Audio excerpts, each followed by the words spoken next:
Hello everyone, good morning, শুভ সকাল। কেমন আছো সবাই? আশা করছি সবাই খুব ভালো আছো, আমিও ভালো আছি। তো যে যেখানে আছো সেখানে ভালো থেকো, এটাই কামনা করি যে যার মতো যেমন চাও তেমনভাবে যেন ভালো থাকতে পারো। তো যাই হোক, সকাল সকাল চলে এসেছি সবজি বাগানে। আমার সবজি বাগানে কী কী সবজি গাছ আছে একটু তোমাদের বলে দিই। সবজি বাগানে আছে শিম গাছ, লাউ গাছ, ওখানে আবার দেখো চাল কুমড়ো গাছ উঠছে, কুমড়ো গাছ আছে, লঙ্কা গাছে তো লঙ্কা ধরেই যে দেখালাম, পুঁই শাক তো খুবই সুন্দর হয়েছে, সেটাও তোমরা দেখেছো, কলমি শাক আছে। তো তারপর হচ্ছে দুধ কচু পাতা আছে, মানে সেই যেটা রান্না করে খাওয়া হয়, চুলকায় না। ভেন্ডি গাছ আছে। তো সব মিলিয়ে সবজি বাগান এখন ভরপুর। তো অভি আবার আজকে যে আসবে অভি, তো যাই হোক সেটাই বলা হয়নি। অভি আজকে কলকাতা যে ডিউটি গিয়েছিল, আসছেও, বাড়ি গেছিলো। তো বাড়ি থেকে আবার বাড়ি থেকে ঠিক নয়, বাড়ি থেকেও কিছু বীজ এনেছে, আবার কিনেও এনেছে, আমি যেগুলো বলেছিলাম। তো যাই হোক, সকালটা আমার এইভাবেই শুরু হয়েছে। মানে আমার এখানে ভালো লাগার অন্যতম কারণ হচ্ছে একটা, যেখানে সমস্ত সবজি খুব সুন্দর হয়, আর এখানকার আবহাওয়া তো অসম্ভব সুন্দর, সেটা তোমাদের আগেই বলেছি।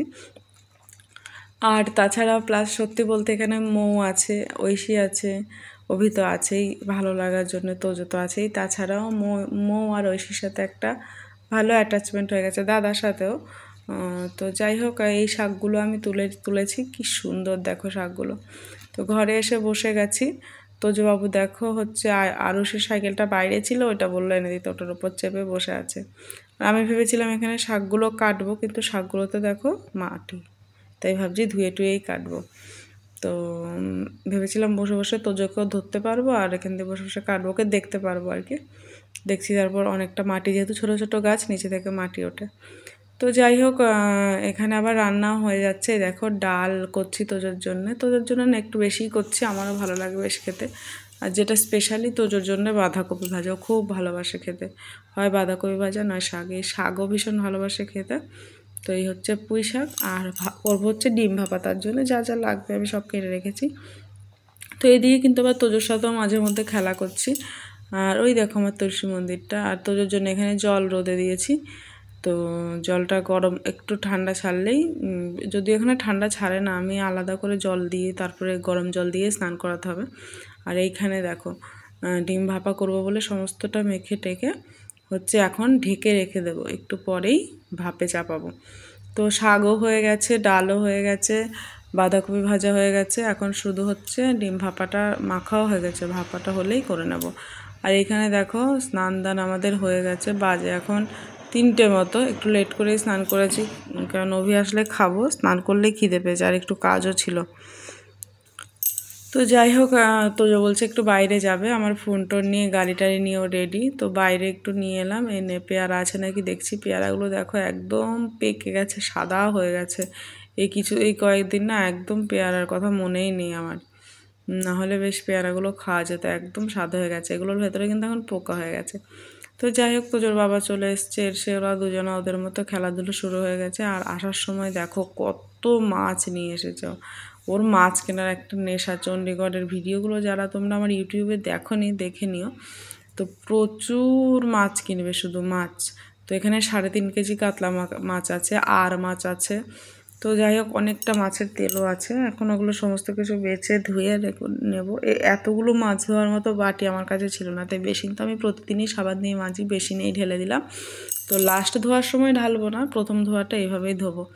তো যাই হোক, সব মাছগুলো ধুয়ে টুয়ে টিফিনে যেগুলো যেমন নেব রাখবো। এই বাটিগুলো আজকেই রান্না করবো, ওই জন্য রেখে দিয়েছি এইভাবে। আর এগুলো সব পরে রান্না হবে, ওই জন্য যার যার মতো আলাদা আলাদা বক্স করে রেখে দিয়েছি, যখন যেটা প্রয়োজন মনে করবো সেটা বার করে নিয়ে রান্না করতে পারবো।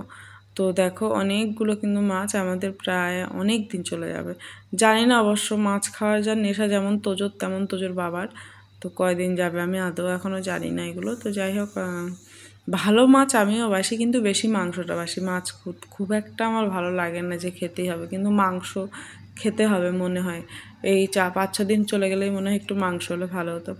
তারপরেই দেখো আমরা সবাই সাদা সাদা সাদা পরে চলে যাচ্ছি বেরু করতে। তো এখন এখন যাব হচ্ছে একটু ঘুরতে, প্লাস কেনাকাটা তো অনেক কিছুই দরকার আছে, যেমন সবজিপাতি, ঘরের রেশন, এগুলো সবই দরকার। কিন্তু বিকেল হয়ে গেছে, ক্যান্টিন বন্ধ, ওগুলো আর আনবো না। কিছু ঘরের আলাদা জিনিসপত্র যেমন ঝাড়ু টাড়ু এগুলো লাগবে, তো এগুলোই আনতে যাব। তো চলো যাই।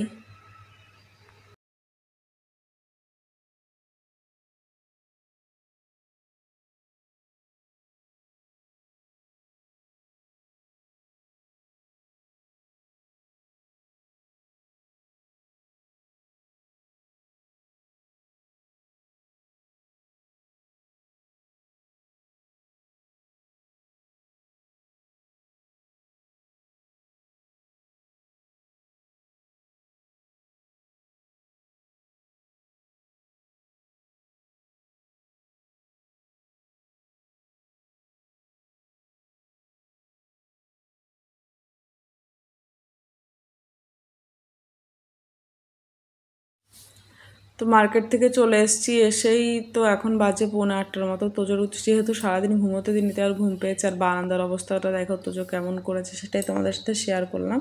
তো এসেই আমি জামাটাও না ছেড়ে পাটা ধুয়ে সবার আগে মাছ ভাজতে চাপিয়েছি ওর জন্য। ডাল আছে, ভাত আছে, মাছ ভাজা দিয়ে খাইয়ে দেবো আর মাথাটা। আর অনেক মাছ দেখতে পাচ্ছ, রাতে কিন্তু এত মাছ খাবো না, এই মাছগুলো কিন্তু কালকের জন্য, যেহেতু একই গ্রেভি পোস্ত আর সর্ষে বাটা দিয়ে করবো, তাই করে রেখে দেবো আজ কালকের জন্য আর আজকের জন্য। তো যাই হোক, দেখো এই দেখো মাছগুলো ভাজা হয়ে গেছে, এখানে খুব সুন্দর করে তেলটাও ঝারিয়ে নিলাম।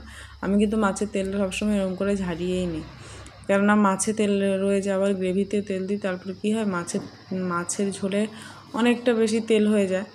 তো ওই জন্য যতটুকু পারি তেল এইভাবে কমিয়ে নিই। তো যাই হোক, মাছটা কিন্তু ভীষণ ভালো, প্রচুর তেল বেরিয়েছে দেখো, এখনও এতটা তেল। তো কী করবো মাছের তেলটা রেখে, তাই আর একটু মাছের সর্ষে বাটা পোস্ত যে কোনো তরকারিতে একটু তেল বেশি হলে ভালোই লাগে।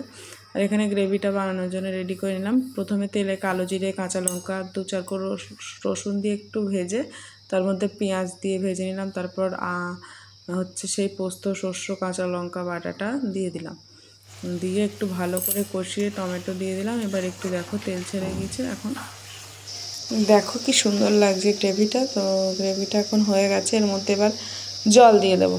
জল দিয়ে দিলেই কিন্তু ভীষণ সুন্দর একটা কালার চলে আসবে। আরও যেহেতু পুরো কাঁচা লঙ্কার সামান্য একটু পুরো লঙ্কা দিয়েছি, এই তো ওই জন্য কালারটা এত সুন্দর হয়েছে, ভীষণ ভালো হয়েছিল কিন্তু মাছের ঝোলটা।